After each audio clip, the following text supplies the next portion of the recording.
कांवड़ यात्रा के दौरान तमाम फल, सब्जी, फ्रूट यानी खाने पीने की चीजें बेचने वाले ढाबे, इन तमाम लोगों को जो ऑर्डर दिया गया था मुजफ्फरनगर पुलिस के जरिए, अब ये सिलसिला पूरे उत्तर प्रदेश में और उत्तराखंड में भी बढ़ा दिया गया है। योगी आदित्यनाथ ने बाकायदा ऐलान किया है कि ये अब पूरे उत्तर प्रदेश में जिस रूट से कांवड़ यात्रा निकल रही है, वहां पर तमाम फल बेचने वाले, सब्जी बेचने वाले, चाय बेचने वाले, ढाबे यानी खाने पीने की सामग्री बेचने वाले तमाम लोगों पर अब यह लागू होता है। उन्हें बाकायदा अपने ठेलों के ऊपर अपना नाम लिखना होगा, ढाबों पर जो काम कर रहे हैं उनके नाम लिखने होंगे, और उसके साथ ही यह मौखिक ऑर्डर दिया गया है। साथ ही साथ हलाल सर्टिफिकेट्स वाला सामान बेचने वाले पर भी एक्शन की बात कही गई है, यानी हलाल सर्टिफाइड जो चीजें बेची जा रही हैं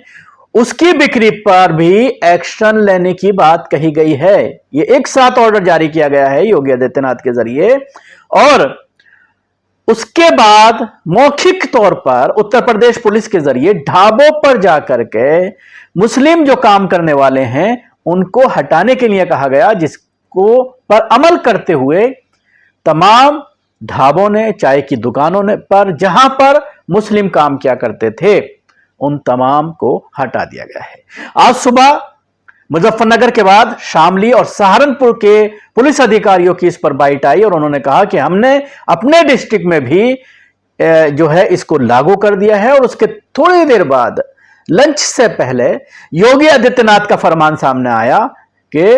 पूरे प्रदेश में जिस रूट से भी कांवड़ यात्रा गुजरेगी वहां पर तमाम सामग्री बेचने वाले जो खाने पीने की चीजें हैं उनको अपना नाम अपनी दुकान पर, अपने ठेले पर, अपने खोके पर लगाना होगा, डिस्प्ले करना होगा, अपनी पहचान बतानी होगी ताकि धर्म भ्रष्ट ना हो। यह सिलसिला जो शुरू किया जा रहा है, इसको लेकर सोशल मीडिया पर न सिर्फ बल्कि तमाम विपक्षी नेताओं के बयान आए हैं। अखिलेश यादव,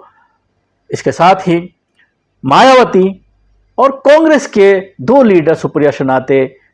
और उसके साथ ही एक और स्पोक पर्सन का पवन खेड़ा का इस पूरे मामले पर स्टेटमेंट सामने आया है। इसके साथ ही असदुद्दीन ओवैसी ने भी बड़े स्पष्ट तौर पर, बहुत ही आक्रामक अंदाज पर कल योगी आदित्यनाथ पर हमला बोला था। और कल आपने देखा था कि तमाम चैनल किस तरह से ओवैसी का नाम लेकर के किस तरह की हेडिंग्स बना करके अपने चैनलों पर चला रहे थे कि भड़के भाईजान, पुलिस का आदेश के ऊपर लेकर के जिस तरह से भाईजान का नाम लेकर के पूरा एक ये बताने की कोशिश की जा रही थी कि किस तरह से मुसलमानों को मिर्ची लगी है इस पूरे आदेश के बाद। लेकिन सवाल यही है कि क्या ये संवैधानिक है, क्या कानून इसकी इजाजत देता है? और जिस तरह से हिटलर के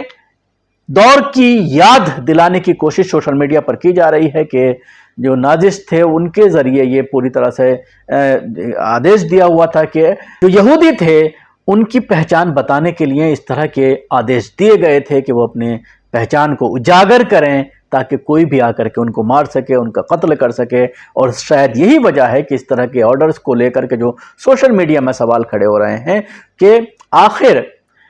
ये पहचान बताने की जो बात सामने आ रही है, इससे क्या करना चाहते हैं? क्या एक बड़े दंगे की योजना बनाई जा रही है? जैसा कि हम देख रहे हैं कि भारतीय जनता पार्टी इलेक्शन हारने के बाद लोकसभा में जिस तरह की हार हुई है उसके बाद बौखला गई है, जबरदस्त लिंचिंग हो रही है, मसाजिद पर हमले बोले जा रहे हैं। क्या इसके बाद एक बड़े फसाद की, एक बड़े दंगे की साजिश रची जा रही है ताकि मुसलमानों को चिन्हित किया जा सके, उनकी दुकानों को, उनके ठेलों को चिन्हित किया जा सके कि ये बेचने वाला मुसलमान है, ताकि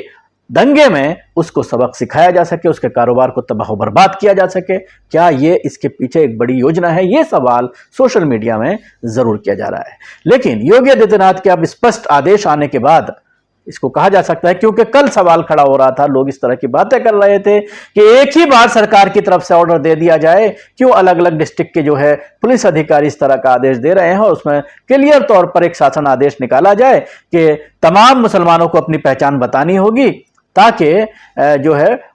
फिर इस पर जो है कन्फ्यूजन पूरी तरह से खत्म हो जाए। इसके साथ ही कुछ मुस्लिम सोशल ग्रुप्स में ये बात भी सामने आ रही है कि इस मामले को लेकर कोर्ट का दरवाजा खटखटाया जाए। तो सवाल यही खड़ा होता है कि कोर्ट का दरवाजा जो है खटखटाने के लिए क्या आपके पास कोई ऐसी टीम है, या फिर कानून इस पूरे मामले पर क्या कहता है? ये तो विशेषज्ञ ही, जो कानून के विशेषज्ञ हैं, वही बता पाएंगे। और कितना फायदा कोर्ट में जाकर के इस पर हो सकता है, या फिर इस पूरे आदेश का सियासी फायदा भारतीय जनता पार्टी को मिलेगा, ये भी एक सोचने की बात है कि इस पर कितना हंगामा करने की जरूरत है, कितना इस मामले को ज्यादा उठाने की जरूरत है। क्योंकि अभी आदेश पारित किया जा चुका है प्रशासन के जरिए, योगी आदित्यनाथ के जरिए, और प्रशासन उसको इंप्लीमेंट करा ही रहा है पहले से ही कि 3 डिस्ट्रिक्ट में इसके ऑर्डर दे दिए गए थे। उसके साथ ही उत्तराखंड का भी मामला सामने आया है, हरिद्वार में भी इस तरह का ऑर्डर पुलिस के जरिए दिया गया है। एनआई को बकायदा बाइट दी गई है अधिकारियों के जरिए कि हमने अपने डिस्ट्रिक्ट में भी इसको लागू कर दिया है। तो जाहिर सी बात है